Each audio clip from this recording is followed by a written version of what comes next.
Aujourd'hui, je me suis apprêtée. J'ai fait mes cheveux, j'ai fait mes sourcils. Je suis prête. J'ai un rendez-vous avec quelqu'un qui m'est très cher et qui est très très important pour moi. Moi! Vous savez, souvent on dit que quand quelqu'un s'aime, quand quelqu'un est confiant, quand quelqu'un se trouve beau, etc., on va lui dire qu'il est narcissique, égocentrique, etc. Moi, je suis pas d'accord. Pour moi, il faut justement qu'on s'aime, soit il faut avoir de l'amour pour soi-même, parce que personne ne pourra nous aimer comme on s'aime nous-mêmes. Je sais pas si ça va faire sens pour vous. L'amour qu'on peut se porter à soi-même peut nous permettre de faire des choses incroyables, peut nous permettre de mieux aimer les autres. Comme dit une grande philosophe, « If you can't love yourself, how in the hell you gonna love somebody else ?» En tout cas, moi j'ai pas honte de le dire, je m'aime, je suis fière de moi, j'adore ce que je fais et j'ai envie de continuer comme ça, j'ai envie d'être une meilleure version de moi-même chaque jour qui passe. Et j'espère que vous pensez la même chose de vous-même. En fait, il faut simplement se traiter comme l'ami qu'on aimerait avoir, comme l'ami qu'on aimerait être aussi. Je pense qu'on est trop dur avec soi-même, on est plus dur avec soi qu'avec les autres. Pourquoi au final ? Ça sert à rien d'être méchant avec soi, je trouve, à part être méchant. Il faut se dire des choses gentilles, il faut être patient avec soi-même. Si on arrive à pardonner les erreurs des autres, il faut qu'on arrive à se pardonner nous-mêmes de nos erreurs, de ce qu'on n'arrive pas à faire. Bref, il faut qu'on s'aime, tout simplement. Je sais pas pourquoi j'ai fait cette intro de self-love, parce que je pense que c'est une safe place ici. En tout cas, je sais pas si vous vous rappelez de ma vidéo Romantiser sa vie, je le fais toujours et ça passe par des petites choses, que je passe une bonne journée, que je suis heureuse. Ça peut paraître superficiel pour certaines personnes, encore une fois, mais pour moi ça ne l'est pas et je pense que c'est tout ce qui compte. Petit point également sur la lecture, ça fait partie de mon mood board et j'ai envie de commencer à en parler dès maintenant. J'avais un projet pour 2025, mais pourquoi pas commencer maintenant. Mon objectif, c'était de plus lire de livres, donc au moins un livre par mois. Je suis à la bibliothèque parce que c'est gratuit. N'oubliez pas, le gros rat, c'est moi. Et j'ai envie de vous parler d'un livre aujourd'hui. Enigma de Armelle Carbonell. Ce livre m'a interpellée par son titre, Enigma, ça m'a parlé. J'ai lu le synopsis à l'arrière, ça m'a trop donné envie de le lire. Moi j'adore tout ce qui dit roman policier, les choses assez sombres. J'ai lu ce livre et j'avoue que si vous aimez les choses vraiment sombres, ce livre il est pour vous. J'avoue que pour moi c'était un petit peu trop sombre, il y a beaucoup de passages qui m'ont beaucoup trigger. Mais en fait cette autrice qui est française, Cocorico, a une plume, mais une façon d'écrire qui te glace le sang en fait. Elle a cette façon de décrire les choses qui font que tu as les images en tête, mais en 3D, 4D, Hmax, je sais pas quoi là.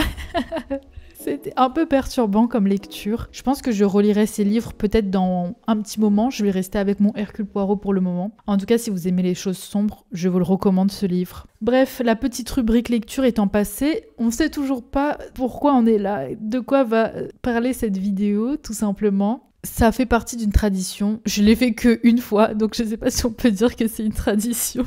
Mais en fin 2022, j'étais encore à La Réunion. Et j'ai fait une vidéo pour moi dans un an. Donc, en fin 2023. Si vous allez sur ma chaîne YouTube, vous verrez que cette vidéo est en ligne. J'ai répondu à mon moi d'il y a du coup 2 ans, l'année dernière. Faites les maths, vous allez comprendre, d'accord? Et là, je vais répondre à mon moi d'il y a 1 an, donc 2023, fin 2023, début 2024. J'en ai aucune idée, je n'ai pas la chronologie. Donc aujourd'hui, si vous voulez, on va répondre à cette vidéo qui a eu lieu il y a 1 an. Et je vais continuer encore pour l'année prochaine à me refaire une vidéo pour moi dans 1 an. J'adore voir mon évolution parce que en fait c'est le genre de vidéo, je sais pas du tout qu'est-ce que j'ai dit, je sais pas du tout à quoi je ressemble, je sais pas tout, rien, voilà, bref.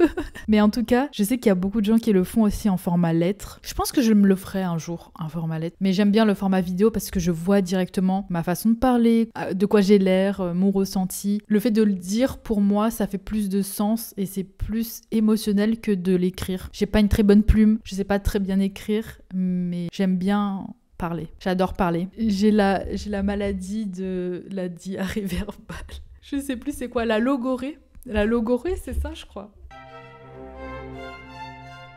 Bref, j'ai cette maladie-là, donc soyez indulgents s'il vous plaît. Et sans plus tarder, bah écoutez, on va regarder la vidéo ensemble et on va réagir ensemble. Et ensuite, on va faire la vidéo pour l'année prochaine. mais cette fois-ci je la ferai à part parce qu'on veut pas se spoil. Bref, c'est une vidéo très courte de 5 minutes, presque 6, donc ça va aller très très vite. Mais je sens que j'aurai des choses à dire à la vue de cette vidéo, que je vais me rappeler de certaines choses, de mon ressenti de l'époque. J'ai hâte, j'ai trop hâte. Allez, on va regarder ça sans plus tarder maintenant.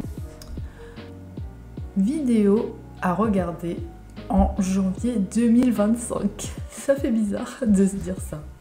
Alors aujourd'hui, nous sommes le 15 janvier 2024, il est 10h44 et je fais la suite de ma tradition, à savoir une vidéo par an pour parler de mes objectifs de l'année prochaine et de voir si tout a été réalisé. Alors aujourd'hui, je réponds au fur et à mesure. Aujourd'hui, on est le 13 novembre 2024 et il est 10h52 exactement. Premièrement, je vais prendre le même fil que la vidéo de l'année dernière, donc on va parler chiffres. Alors, comme je l'ai dit, sur Instagram, on est à 134 followers. Sur Twitch, on est à 105. Sur YouTube, on est à 56. Et sur TikTok, on est à 65. Où en est-on aujourd'hui? Alors, aujourd'hui, en termes de chiffres, on est à 168 sur Insta. Sur YouTube, on est à 87. Sur TikTok, on est à 296. Alors, on a augmenté, je suis bien contente, il y a eu une augmentation, mais ça c'est tout simplement parce que j'ai changé complètement mon contenu qui était principalement sur le dessin et maintenant je fais des tenues parce que c'est ce que j'ai toujours aimé, c'est ce que j'ai toujours voulu faire. J'ai vu même des photos de moi quand j'étais petite, mais laissez tomber, en fait, j'ai toujours été une fashion dans l'âme. C'est juste que maintenant je m'assume et que je veux le partager sur les réseaux sociaux. J'ai l'impression que je fais enfin ce que j'ai envie de faire, je fais enfin quelque chose qui me correspond à 100%, qui répond vraiment à qui je suis au fond. Twitch, j'en ai pas parlé parce que tout simplement j'ai arrêté Twitch pour le moment. Je pense que je reprendrai peut-être plus tard. Sachant que je sais que tu voulais plus développer TikTok, être plus présente sur les autres plateformes aussi, et faire un peu des choses différentes de ce que tu as déjà fait, à savoir le dessin. Tu voulais un peu plus te concentrer sur la mode, sur les tenues et tout. Où est-ce qu'on en est à propos de ça? Est-ce que c'est ce que tu voulais ou est-ce qu'au final ça te correspond pas du tout? J'attends ta réponse. En tout cas, j'espère que tu t'épanouis sur les plateformes et que tu y trouves du bonheur, que tu postes ce que tu as envie de poster et que ça te rend heureuse, tout simplement. C'est fou parce que c'est exactement ce que je viens de vous dire. Genre, c'est vraiment quelque chose. Et en fait, il s'est passé exactement ce que j'ai dit dans la vidéo. Comme quoi, la manifestation, c'est plus ou moins réel. Parce que je pense pas que ça fasse tout non plus. Mais je vais continuer à manifester, hein, parce que là, on est sur une bonne voie. C'est clair que de faire moins de dessins, enfin presque plus de dessins, on va dire, hein. Je suis toujours dans cet aspect créatif, mais moins dans le dessin. C'est clair que d'être dans cet aspect-là, ça me correspond, mais à 100%. Je pense que cette année, c'était vraiment la meilleure décision que j'ai prise de faire tout ça. Ton objectif principal en 2024, c'est d'avoir une voiture, tout simplement. J'espère que tu auras ta voiture. Je pense que tu l'auras. J'ai pas de voiture. Est-ce que tu as fait des voyages? Est-ce que tu as visité de nouveaux pays? Alors, est-ce que j'ai voyagé? J'ai vu le lac des Cygnes en mars.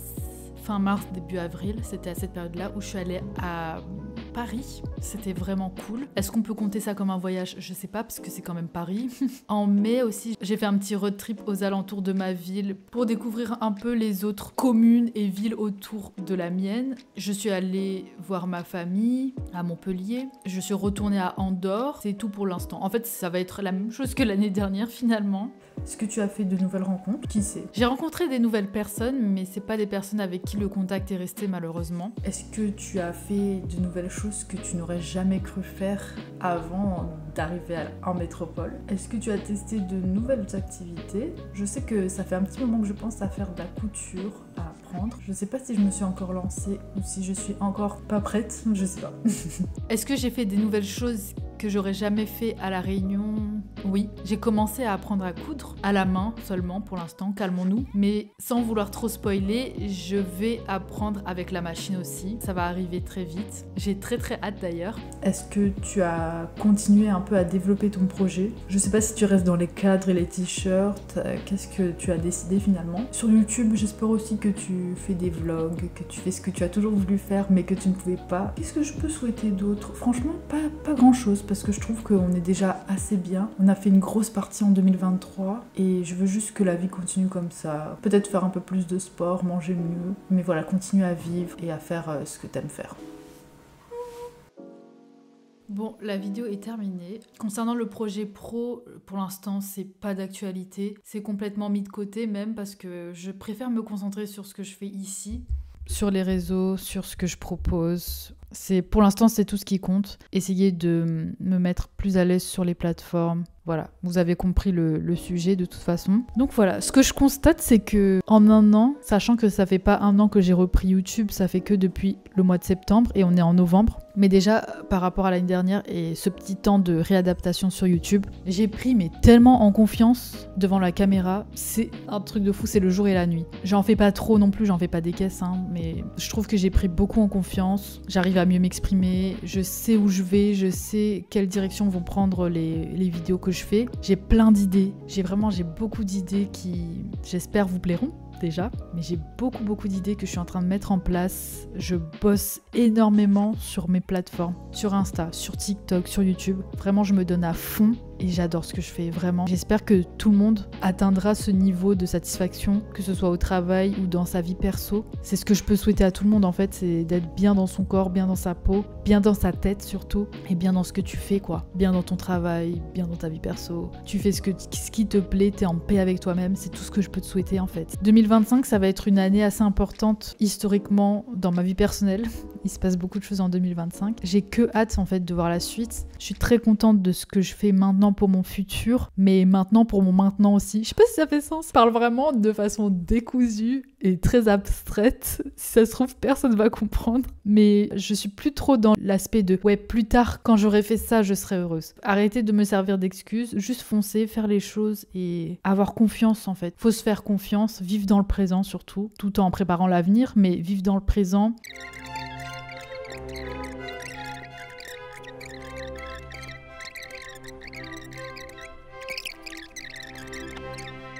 Bref, sur ce, je vous fais d'énormes bisous. Surtout, prenez soin de vous. Et je vous dis vraiment à la semaine prochaine pour une nouvelle vidéo. Je vous fais d'énormes bisous. Prenez soin de vous. Bye bye!